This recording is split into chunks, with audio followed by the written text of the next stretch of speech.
1 Samuel chapter 20. And we've got a good chapter ahead of us. I titled the entire chapter, Faithful Friends. Faithful Friends. Some of you have faithful friends. You need to be thankful for them. And we'll learn some things about friendship today.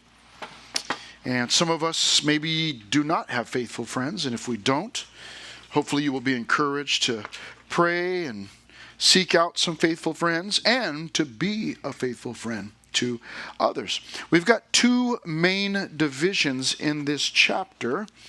And the first one I titled Covenants. Covenants. Let's get there. It's verses 1 to 23. And we will see a covenant remembered and renewed. And then we will see another covenant made, a brand new one. And then I'll give you the second main division a little bit later. I'll tell you what it is right now. It's called confirmation, and that's from verse 24 on down to the bottom. But I'll have that on the screen as we go along. So what you're seeing up there on the screen right now is what I call a main division. So I've got the chapter broken up into two main divisions, pretty simple. Then I've got some subpoints for each one. Here's the first of the subpoints. We're going to see Jonathan encouraging David. These are two best of friends, brother from another mother, we would say, or a sister from another mister, if you want to put it like that. But we will see, you'll see that I have the verses split up. The entire section is about Jonathan encouraging David. However, right in between those verses, that section, we're going to see a new covenant made. So we'll get to that when we get to it. But let's start in verse 1 as we continue our story of David and the saga of David and Saul chasing him down. It says in verse 1, Then David fled from Naioth in Ramah. Now the reason he fled was because Saul, the current king, was hunting him. Literally trying to kill him. He had tried to kill him already. He's looking for him again to try and kill him. So he flees, he leaves from Naioth and Ramah because Saul showed up there. So he had to go. And it says that he went and said to Jonathan. So this is a first clue here. I'm not going to put anything on the screen for this, but just so you understand. He's in trouble. What is the first thing he does? Well, he goes and he finds Jonathan. Why does he do that? Because Jonathan is a godly young man. He's older than David, but he's a godly young man. And they love one another. They are the best of friends. And so he goes and he finds Jonathan. Now there's one more reason why he finds Jonathan, and that is because Jonathan is the son of Saul. So Saul is trying to kill David. Saul has a son named Jonathan. And even though Saul's trying to kill David, Jonathan and David are best friends. And, to boot, David and one of Saul's daughters are married.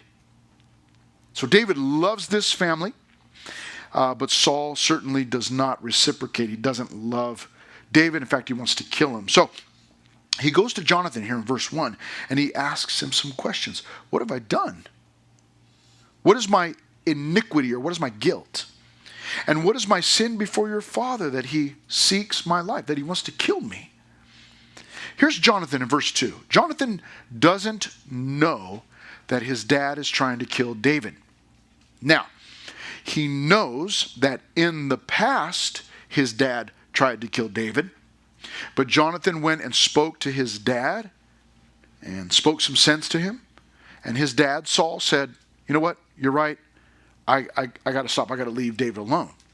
So as far as Jonathan knows, his dad, Saul, is no longer trying to kill David.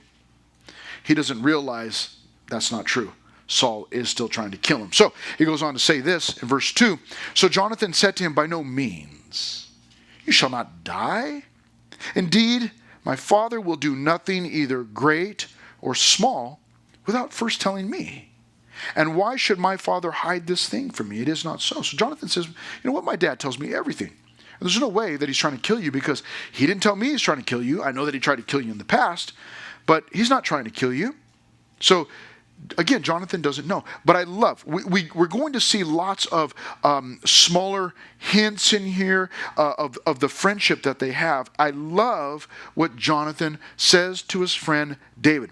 So Jonathan said to him, by no means, you shall not die. He knows that David's going to die eventually at some time in the future. But when in verse 1, when David comes to Jonathan, David is essentially, and he'll say as much in just a moment, but David is essentially saying, Jonathan, your dad's trying to kill me. I'm going to die. And I love what his friend Jonathan says. He says, you're not going to die. Now, again, Jonathan doesn't know what his dad's doing. But I love that Jonathan is doing what for his friend? He is encouraging his friend. Now, we want encouraging friends, right? And we tend to gravitate toward encouraging friends, don't we? If you say to your friend, oh my gosh, I think I'm going to die, and your friend says to you, yeah, probably, then you probably stop going to them for help or when you need some encouragement. You want somebody that's encouraging, and Jonathan is that. So Jonathan said to him in verse 2, by no means, you shall not die.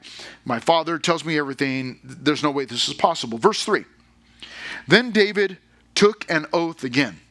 Okay, what that means is he did what you and I do. No, I swear. See, swearing, I swear. Sometimes we'll say, no, I swear on my mom. I swear on my, and we'll go, oh, seriously, swear on your grandfather's grave. And we'll go, I swear on my grandfather's grave. Well, that's what he's doing. He's saying, no, I swear. I swear. This is the truth. So verse 3, then David took an oath again and said, your father certainly knows that I have found favor in your eyes, Jonathan. And he has said, do not let Jonathan know this, lest he be grieved. But truly as the Lord lives and as your soul lives, there is but a step between me and death, David says. So David says to Jonathan, no, you don't understand. Your dad knows that you and I are the best of friends. We love one another. So your dad's not telling you what he wants to do. He's hiding it from you. And then I love what David says, the very last thing that David says in verse 3. This is a little morbid, but please allow me to explain. He says, but truly as the Lord lives and as your soul lives, Jonathan, look at this. There is but a step between me and death. He says to Jonathan, he says, I'm one step away from dying. I'm just one step away. There's only a step between life and death for me. I'm about to die. Now, Jonathan, we're going to see, is going to encourage his friend here, okay? But we'll get back to that in just a moment. Let me just say something very briefly, and you know how I am. I just lied. It's not going to be brief, but I'll make it as brief as I can. David understands that his life is hanging in the balance, we would say. Now, I told you last time in chapter 19 that what David is experiencing. Now when we watch David go destroy Goliath. And if you think back, you will remember that David never showed not one sign, not 1 ounce of fear. From the moment he started talking to Goliath, it was like, you definitely are dying today. And I'm definitely going to remove your head from your shoulders. By the time we're done, you're a dead man. And he was never afraid. Why is that? Because he trusted the Lord. Because he knew that God was, that Goliath was no competition for God. So he understood that. However, now he's facing a much smaller opponent, much smaller enemy, and that is Saul. But now he's afraid for his life. I'm going to die. If something doesn't change, Jonathan, if you don't do something, if something doesn't happen to your dad, I'm going to die. So his faith is being tested here. So you and I ought never to think that David was perfect. Sometimes we read through the story of David and we think he's perfect. You know, he never did anything. I mean, there was that Bathsheba thing. But I mean, other than that, he's perfect. But the fact is that he struggles. And he's struggling here. And he says, man, I think I'm going to die. Now, why do I say that he's struggling or he's doubting? Here's why. Because David, before this, he was already told by the prophet Samuel that God's choosing you to be the king. So I'm going to anoint you with some oil. We're going to signify that you're going to be the next king. So David knew that. He was there. He had the oil poured on him. He knows he's going to be the next king. That's what God said. But in this moment, he's forgotten all about that. And what is he doing? He's saying, no, Jonathan, I'm going to die. Well, that's not true. You see, because God already said he's going to be the next king. And he hasn't become the king yet, so he can't die yet. So that's not true. But let me say this. It is a good thing. This is the morbid part. It is a good thing for you and I to understand that life is short. Okay? Let me ask you a question, intimate question, by a show of hands. How many of you know someone that passed away at a young age? At a young age. Anybody? Okay. The hands are going up. Okay? So we all understand that life doesn't go on forever. We certainly know that. And for some people, life doesn't go on for very long at all. Sometimes infants pass away. Sometimes young people your age pass away. And we hear the stories, right? It was just a tragic story just a week or two ago about a young lady who had just graduated from high school, and she died up in Big Bear, fell off the dam, and plunged 80 plus feet to her death. I mean, what was she doing? She was, okay, yeah, but what I'm saying, my point is that life is not guaranteed. We all of us imagine the Notebook.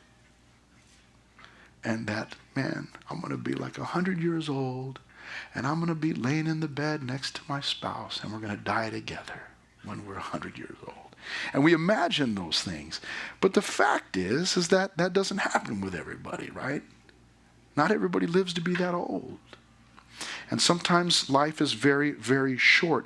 But I would argue that that's a good thing that we understand that.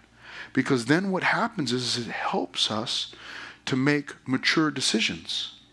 When I look at my life and I go, man, life is pretty short. I don't know how long I'm going to live. Then what I can do is I can make some good, wise decisions, some godly decisions. I can say, you know what? I don't have that much time. I better just go on and live for the Lord right now. Right? Because sometimes we think, oh, you know what? I'm kind of young. I don't really need to live for the Lord or serve the Lord right now. You know what? What I'll do is I'm going to wait till I'm really super old, like probably 30. And then I'll live for the Lord then. When I'm a husband, when I'm a dad, when I'm a mom, and I got kids, and I'm a wife, and you know what? I'll start living for the Lord then. That may be too late. That may be too late. The best thing that you can do right now with all of that energy that you have, all of that pent-up energy that you've got in those young bodies, is use it to serve the Lord now. Because there is no guarantee that life is going to be long. Listen, there is a theme that runs throughout the Bible. It's that life is a vapor. The writer in Psalm 39, verse 5 said, indeed, speaking to God, you have made my days as hand breaths, meaning short, and my age is as nothing before you. Certainly every man at his best state is but vapor. He says that again. He calls life a vapor again in that same psalm, Psalm 39, verse 11. We have that same thing in Psalm 62, James 4. Even in Psalm 90, which was a prayer of Moses, Moses said, teach us to number our days. Teach us to understand that life is short and to use those days wisely. Namely, for God. Right? So the fact that David understands that, hey man, there's but a step between me and death. What that does is it heightens his awareness, and he's able to think clearly about what's most important in life in this moment. Now, I love what Jonathan does for him in verse 4. Jonathan said to David, whatever you yourself desire, I will do it for you. I love this. You hear what his friend is saying? His friend is wanting to do what? He's wanting to encourage David. And David says, Jonathan, I'm about to die. And I love what Jonathan says in verse 4. He says, man, he tells him in verse 3, you're not going to die. Then verse 4, David, whatever you want me to do, I'll do it for you. Now, I love that. That's a good friend. A good friend is encouraging. He doesn't say, you know what, David? I think so. I think you're right. I think you're about to die, buddy. You think I could have your Nintendo Switch? I think you're going to die, David. Yeah, I think that's true. You think your parents will give me that new car that they just bought you? He doesn't do that. He says, no way. He says, David, I'll do anything for you. You tell me, what do you want to do? I'll do it. Verse 4. Then in verse 5, and David said to Jonathan, here's the plan. Okay, they're going to formulate a plan. Indeed, tomorrow is the new moon, he says. Now, what does that mean? New moon means the beginning of the month. And they would have this 3-day feast to signify the beginning of the month. Isn't that a great idea? I feel like at the beginning of every month, we should just have a 3-day holiday, man. Take time off of work and school and just eat. What do you guys think? Yeah? Good stuff. He says, indeed, tomorrow is the new moon. And David says, I should not fail to sit with the king to eat. I'm supposed to be there. He says, but let me go, that I may hide in the field until the 3rd day at evening.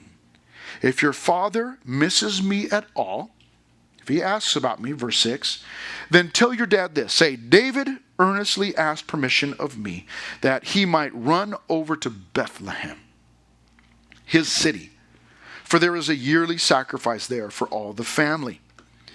If he says this in verse 7, if your dad says, it is well, then your servant, and he's referring to himself, he says, your servant will be safe.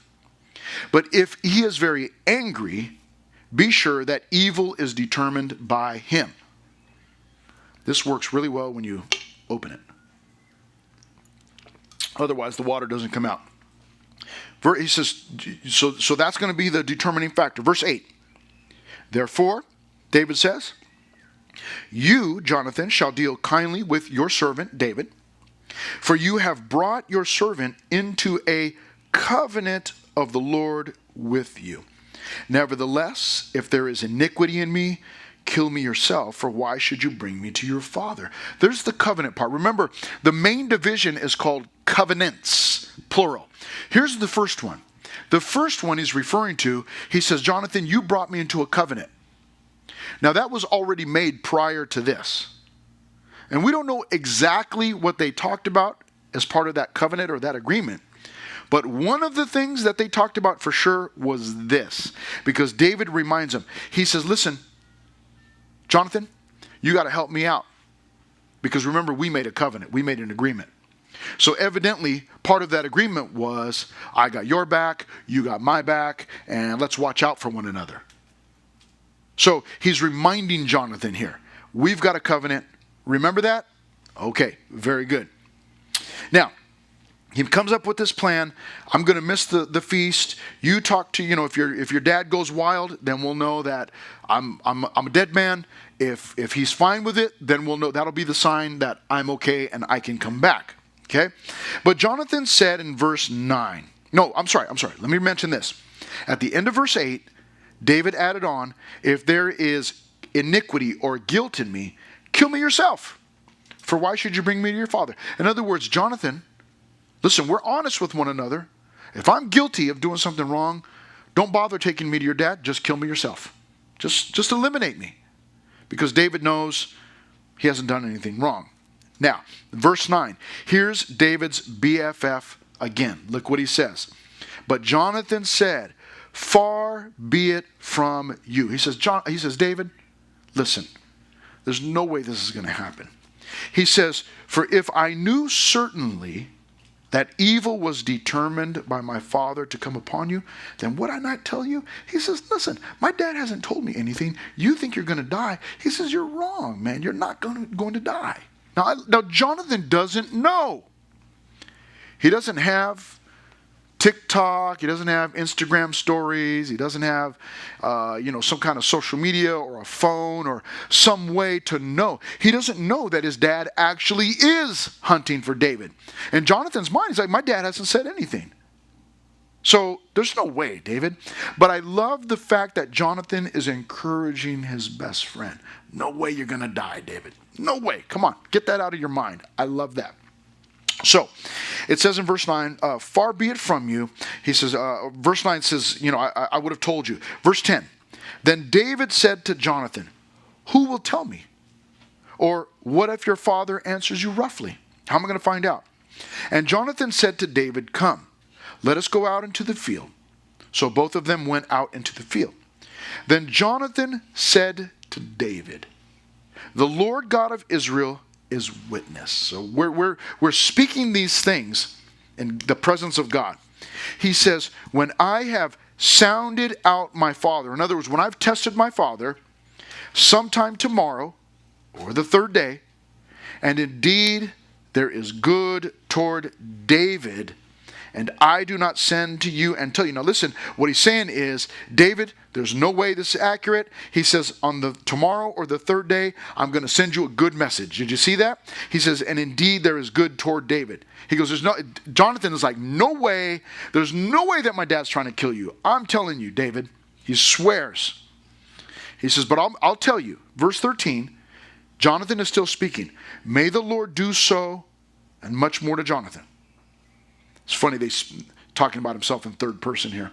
He says, but if it pleases my father to do you evil, then I will report it to you and send you away, that you may go in safety, and the Lord be with you as he has been with my father.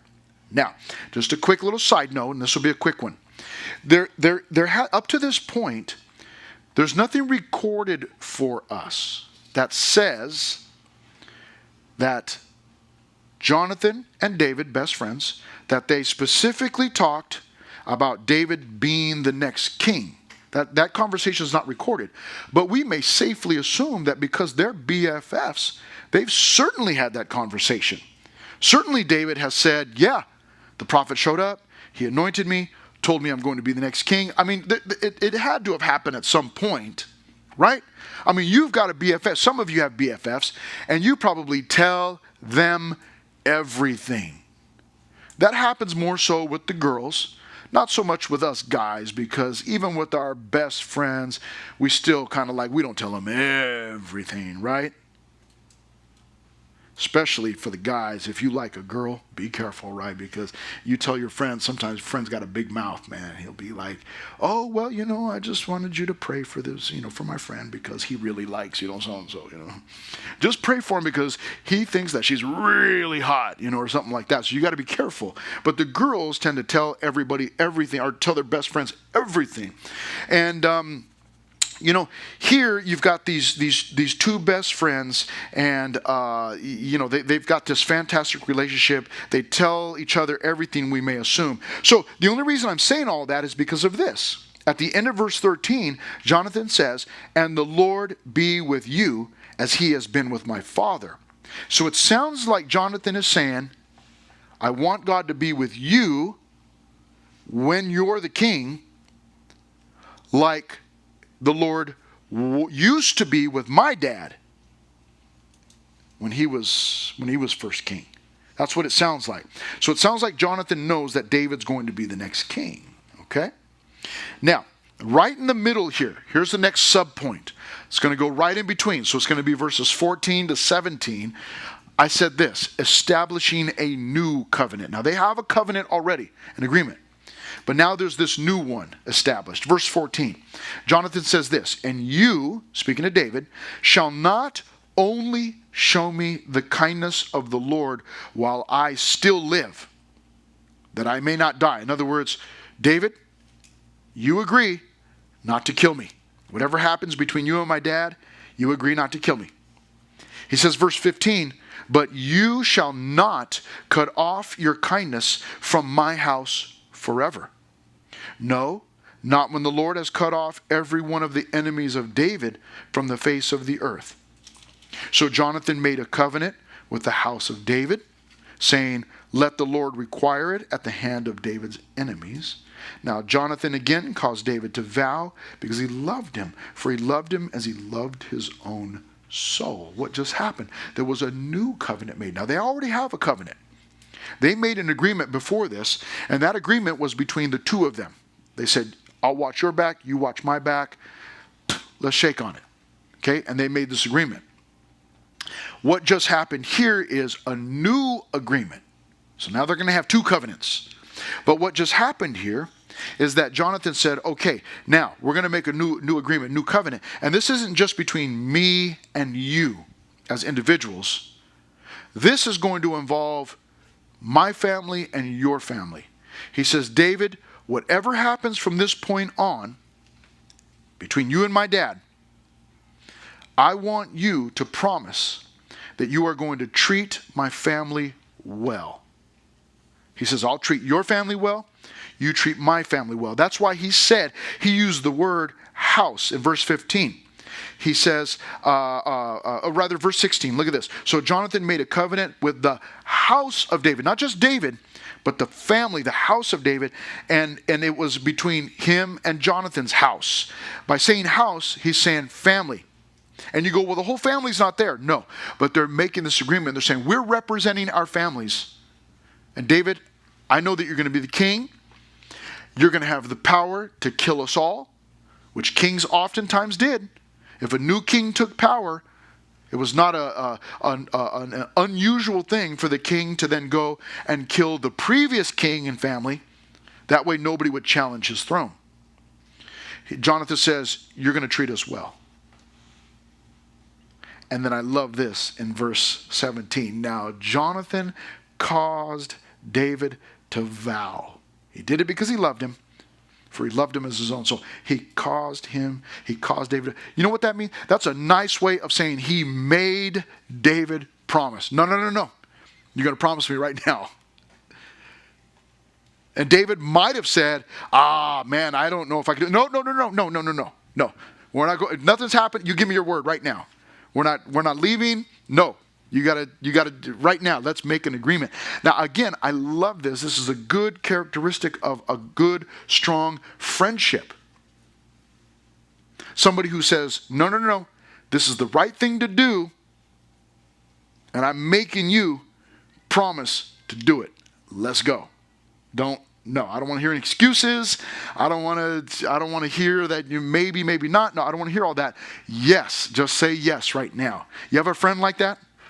Where they'll just be like, nope, we're doing this. We're getting on this ride.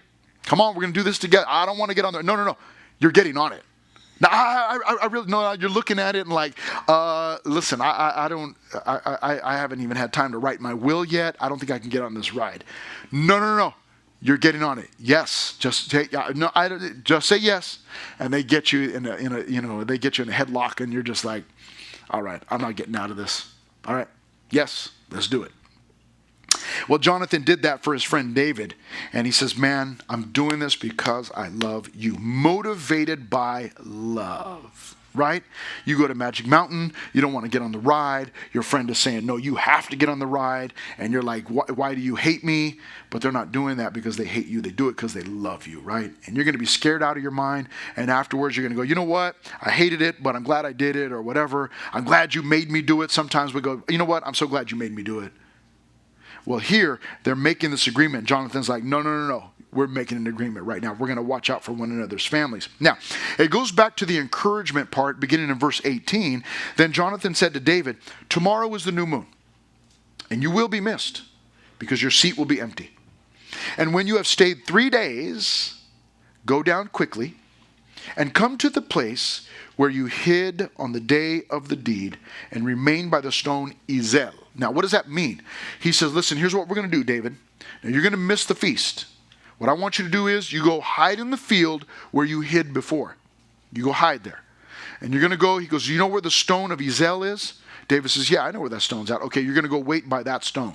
Okay. Now keep in mind, they didn't have streets and street signs, and they couldn't say, okay, listen, you're gonna here's what you're gonna do. Go down Menifee and Scott Road, and go down Scott Road and wait for me at Scott and Antelope. Okay, and just go to Jack in the Box, buy yourself a burger, and just wait for me there. They couldn't do that. What did they have? They had a big stone. Go wait in the field. You know the one that you hid in before? Yeah. Okay. Remember the stone of Ezel? Yes. Okay. Just go wait by that stone. Okay, and here's what's going to happen.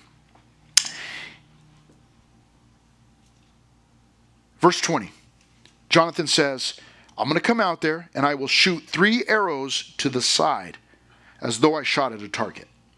And there I will send a lad. Lad means a little boy. It means a servant. Little boy. And this is what he's going to say. He's going to tell that little boy, go find the arrows. He says, if I expressly or specifically say to the boy, look, the arrows are on this side of you, get them and come. He says, if you hear me say that, David, then as the Lord lives, there is safety for you and no harm. That'll be the signal. Verse 22, but if I say this to the young man, look, the arrows are beyond you. What does that mean? It means go your way, for the Lord has sent you away. That'll be the signal, David, that you got to get out of town. My dad's going to kill you. Verse 23, and as for the matter which you and I have spoken of, indeed the Lord be between you and me forever. What he's saying is, listen, if you hear me say this thing, then you're going to know you're safe. But if you hear me say this other thing, you're going to know it's time to get out of town. I love what Jonathan does in verse 23. Here's a good friend. He says, whatever happens, if you have to leave, don't forget the covenant we made. Don't forget what we talked about, and the Lord is going to be watching between us. Don't forget. Okay, whatever happens, you and I, David, we love one another. Now, this is astounding. Why?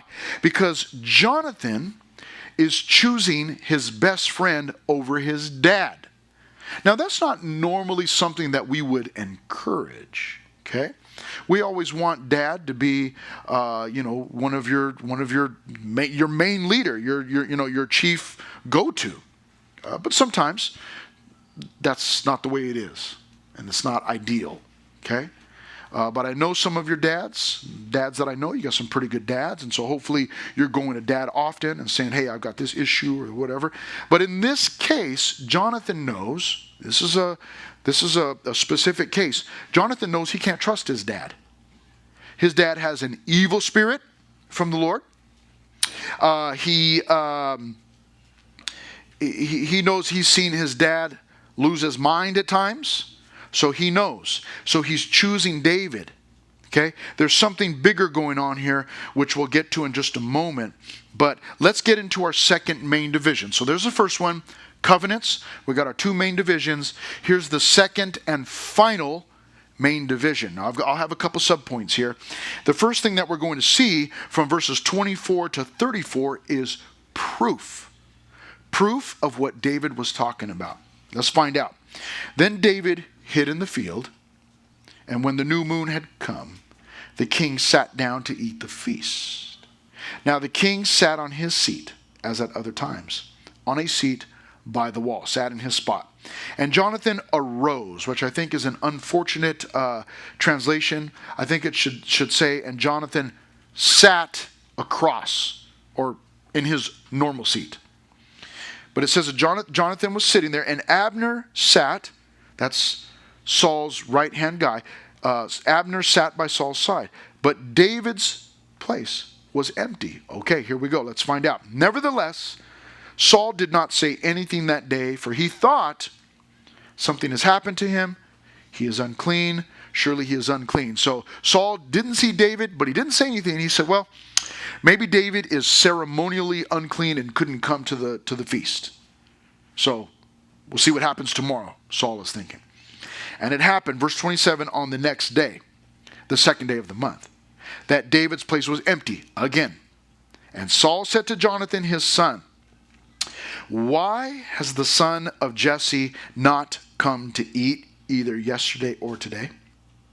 So Jonathan answered Saul, here we go, he says, David earnestly asked permission of me to go to Bethlehem.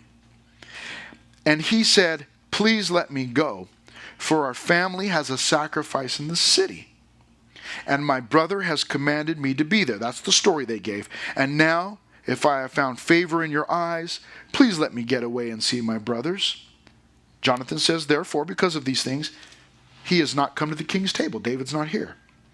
Then Saul's anger was aroused against Jonathan, and he said to him, you son of a perverse, rebellious woman. Now, real quickly, some of you are coming here this morning from broken homes. In other words, family issues, mom and dad are divorced, no longer married. It's what we call a broken home. Although it doesn't, never mind. That's a different study for a different time. But you talk about bad family dynamics. Okay, you think your family's weird.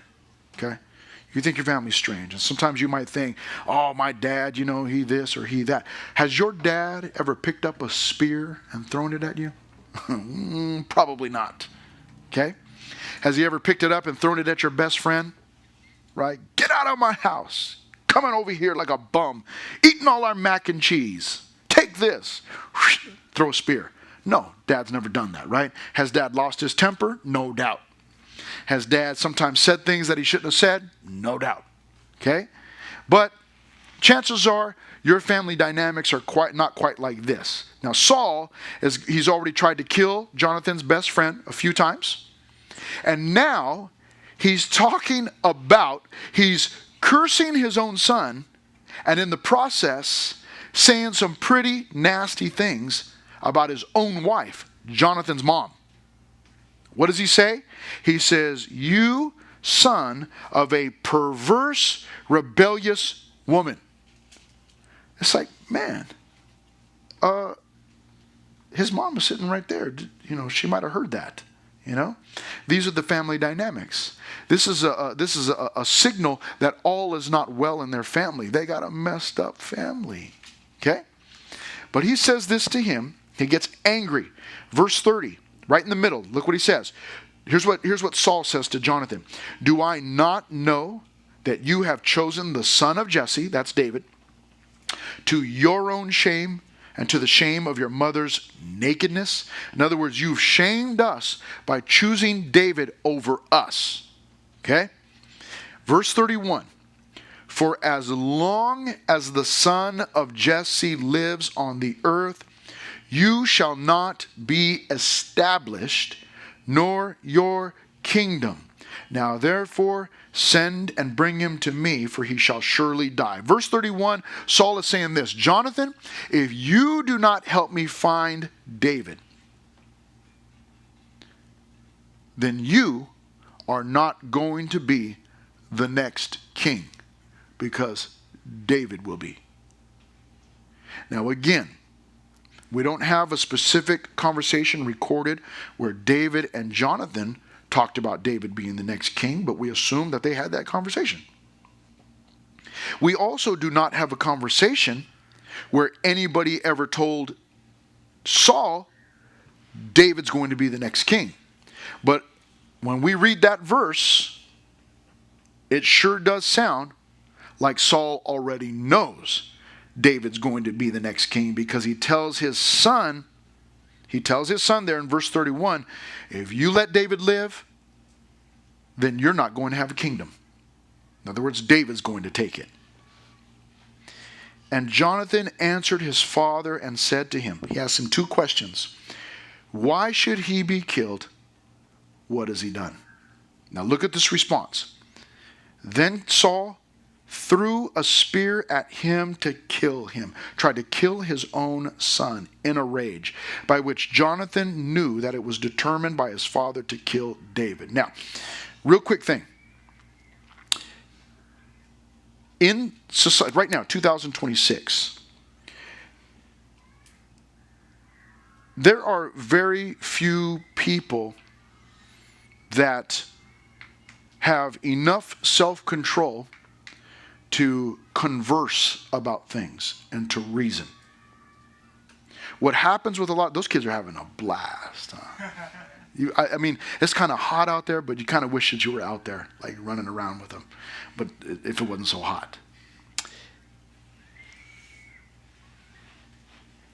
In our society today, the art of discussion, and I'll even use the word arguing, but arguing properly.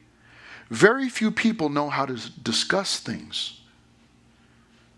They might be able to discuss it a little bit, but then when you bring up a point that they don't have an answer to, a lot of times they explode. They might just say, I'm done talking to you, or they might start throwing insults at you. Now, we saw that a lot with those Charlie Kirk videos, right? Where he would be talking to somebody, and he'd be bringing up points. And listen, I'm going to say this. I didn't always like Charlie's delivery. Sometimes I felt like he was a little too rough. But the things that he was saying were true, I think, for the most part. I was not a big follower. I didn't listen. I didn't watch all his videos. I don't know. The ones that I did see, he would bring something up, and oftentimes people would explode. And if they didn't have something to say or to answer, then it would be, you're a racist, or you hate black people, or you hate women, or you're a nationalist, or they would start throwing insults. I've had the same thing happen to me when I'm trying to carry on a conversation online with somebody, keyboard warrior, nope, that's not right. And then people want to immediately attack. Well, you're this, and you're that, and you're these things. It's no different. Saul, his son Jonathan asked him 2 questions. Why should he be killed? What has he done? Saul was over it. Takes a spear, chucks it at his son, tries to kill him. Doesn't have a reason. He doesn't have a valid reason. So what does he do? He tries to eliminate the source of the questions, his own son. Now, I believe that people today and Saul have something in common. I think that for many of them, they are filled with an evil spirit. Why is Saul acting like this? He's acting like this because he's filled with an evil spirit. He's acting like this because he is envious, because he's hateful, because he's angry, because he's a fearful little man who doesn't want to let go of his position. And I think so many people today respond for the same reasons. They respond that way for the same reasons. Not only do they not have something to say, but they cannot imagine reasoning with somebody. They can't take correction. And so they respond with anger and with hatred and with bitterness. Same reasons. It's been going on for a long time. It's not just new videos, on TikTok or whatever. It's not. It's been going on forever. And here is Saul. Now, here's something else that I want to point out. It says in verse, let's see. Then, where did I do it? Verse 31. Let me read from verse 31. For as long as the son of Jesse lives on earth, you shall not be established, nor your kingdom. Now, therefore, send and bring him to me, for he shall surely die. You got to bring him to me so we can kill him. And Jonathan answered Saul his father and said to him, why should he be killed? What has he done? Verse 33. Then Saul cast a spear at him to kill him, by which Jonathan, this is hilarious. When he saw his dad throw a spear at him and it missed him, then all of a sudden Jonathan went, ooh, maybe my dad is trying to kill David. It's like, oh, really? Now that the spear is in the wall behind you and just barely missed you, now you're like, maybe he actually is. That's that's just a little subtle sign. Maybe my dad is crazy, So Jonathan arose from the table in fierce anger and ate no food the 2nd day of the month, for he was grieved for David because his father had treated him shamefully. Now, the last subpoint that we have here is a painful goodbye. Let's read it. And so it was in the morning that Jonathan went out into the field at the time appointed with David, and a little lad was with him. Then he said to his lad, this is hilarious to me in verse 30, the weird way my mind works. Then in verse 36, then he said to his lad, now run, find the arrows which I shoot. As the lad ran, he shot an arrow beyond him. In other words, he tells this little boy, listen, Go run and find the arrows. The little boy takes off running, and then he shoots the arrows. You know, if you go out to the shooting range, or you're going to go out, archery range, I mean, it's just, everybody knows you don't shoot if there's anybody in front of you. Never. Right? You never point, if you're out at the shooting range with a gun, you don't point that anywhere except downrange, and nobody, you don't tell somebody, hey, go run to that pole over there and I'll shoot after you take off running. You don't do that. But he tells this little boy, run, and then he shoots the arrows. Now here's what happens. Verse 37. When the lad had come to the place where the arrow was, which Jonathan had shot, Jonathan cried out after the lad and said, now remember, they had already arranged this. So David's listening. The little boy doesn't know, just Jonathan and David. Here's what he says to the little boy. Is not the arrow beyond you? And Jonathan cried out to the boy. Here's what he said. Now this is a secret message for David. The little boy doesn't know what's going on. But Jonathan yells to the little boy. But secretly it's a message for David. Here's what he says. Make haste. Hurry up. Do not delay. So Jonathan's lad gathered up the arrows and came back to his master. But the lad did not know anything. Only Jonathan and David knew of the matter. Then Jonathan gave his weapons to his lad and said to him, go carry them to the city.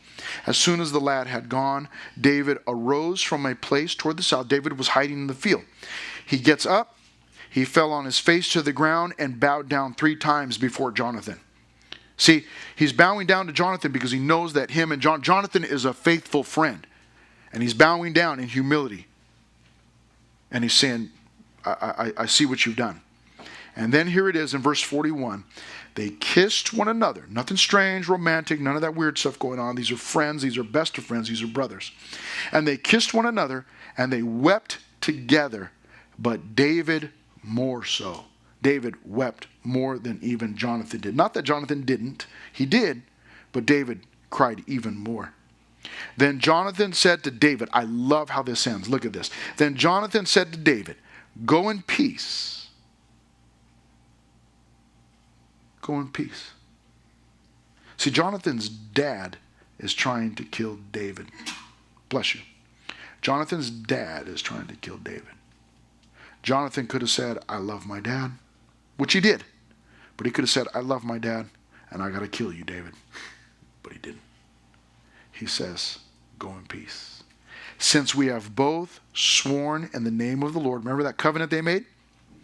Saying, this is what we said. Here's what they said. We didn't get this earlier in the covenant, but we find out what they said. May the Lord be between you and me, and between your descendants, your family, and my family forever. So he arose and departed, and Jonathan went into the city. The best of friends. The best of friends. Now, I'm not going to put these up on the screen, but let me read something for you. This is easy to remember. Proverbs 17:17. It says, a friend loves at all times, and a brother is born for adversity. What does that mean? It means a friend, a real friend, a good friend, a true friend is going to love you no matter what. And then he says, and a brother is born for adversity, meaning a brother, or in this case, in the context, a best friend. For you ladies, doesn't have to be a brother, okay? Be another young lady. They're born, or they're there for the difficult times. Right? Isn't that when you learn who your best friends are? And you know what? Your best friend might be your brother or your sister, your sibling. Your best friend might be your mom or your dad. That's true. Or an uncle or something. An aunt. But that's when you learn. When you're going through adversity, difficult times, that's when you find out who your best friends are. When life gets hard, people will go, oh, that's too much drama. I'll talk to you in about 3 weeks when you're done with that. But those 1 or 2 people who say, oh man, I'm sorry you're going through that. Let me pray for you. Here's what you should do. I love you. Let me encourage you. Those people who stick to, and maybe they don't have all the answers. Nobody really does. but maybe they just stick with you and they, you know what, I don't know what's going on really either, but I'm here for you. I got your back. That's what Proverbs 17:17 is saying. A friend loves at all times, and a brother is born for adversity, even during the difficult times. And then Proverbs 18:24 is another good one. It says, a man who has friends, I'm going to say people, okay? Because I believe that it applies to the girls also. People who have friends must themselves be friendly. Now let me read the verse for you. A man who has friends must himself be friendly, but there is a friend who sticks closer than a brother. Okay? But I'm sure of it. I'm going out on a limb here, but I'm telling you, I believe this applies to guys and girls. A person who has friends must himself be friendly. If you're not friendly, you're not going to have any friends. If you're not friendly, nobody's going to want to be around you. Right? If you have friends, that's a good indication that you are friendly. And that's a good thing. But let me say this. We're going to be done here in just a minute. Let me say this. Sometimes people come to church, man, not just in the high school group, but in sanctuary. But oftentimes we see it in the youth group. And they'll come in and they'll be giving the signal to people. There was a young man that came in this morning. First time he was giving the signal to people that he was a friendly guy. And every time I introduced him to somebody, he said, hey, how you doing? My name is such and such. And then the other person will respond, my name is good to meet you. And they would have a quick conversation. That was a friendly person. And so I can tell you, if he keeps coming, he's going to have friends. But sometimes people come in here and they're giving the signal that I hate you, I hate everybody in here, I don't want to talk to nobody. You go, who would do that? Please. They come in here, hoodie on. You come up. We got some friendly people in here. And we got leaders. And somebody comes up and they go, hey, how you doing? They do one of these. They take the hood off, and then they take their earbud out. What? You go, how you doing? Fine. This your first time? Yeah. What school you go to? Liberty.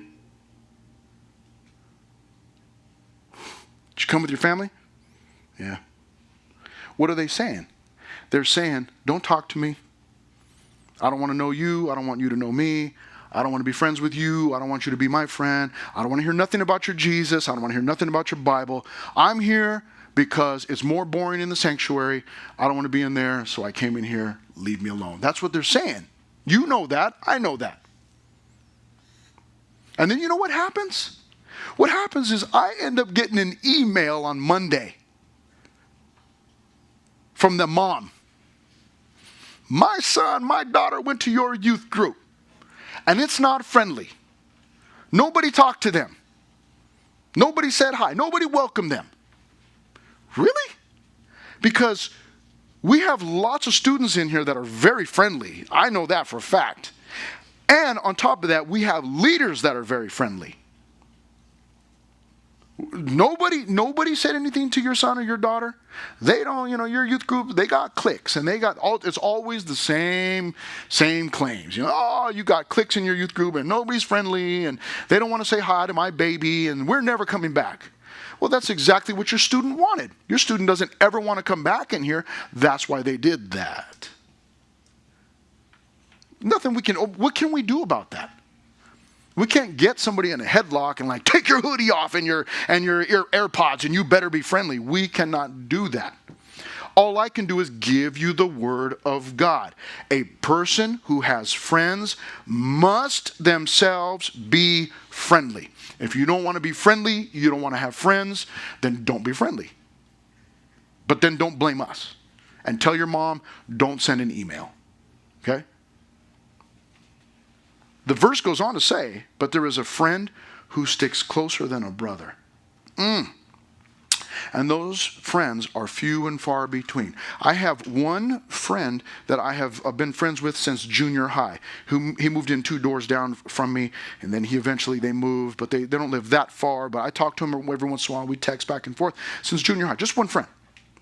I've got a couple of friends that I still talk to from high school, but it's rare for us to talk. I still consider them friends. I had a friend named Chris who I met right after I got saved. So I knew him for about 30 years. And then what did he do? He died and went home to be with the Lord. Thanks a lot. Okay? Went home to be with the Lord. I rejoice for him, but I do miss him. Some of you know my friend Augie, right? Some of you know Augie. He's been a very good friend. I have treated Augie. There's been times in our lives where I treated Augie so bad. You go, why would you do that? Because sometimes I'm an idiot. And there's been times in my life where I've been in some bad places in my mind and all kinds of stuff. But Augie has continued to be my friend. That's a good friend. That's a really good friend. Ultimately, Jesus, right? Ultimately, Jesus. Who can be a better friend than Jesus? And we all know that, but obviously mainly what we're talking about today is earthly friends, right? People. And Jesus is the ultimate friend. It's the best friend to have. But obviously we are talking about mainly earthly friends here, people that we're friends with. You find those friends, don't let them go. You find a friend that can love you even when you're being weird, don't let them go. But then also you want to be that kind of a friend to them. When they show up and they're acting weird, they got an attitude, something happened at home and you don't know, and they're treating you bad, love them right through it. And tell them, I love you. Tell them, you know what? You're being a jerk, but I love you. And I'll just wait till you're done being a jerk. Tell them. Those are some good friends. So, Father, we thank you so much for today and for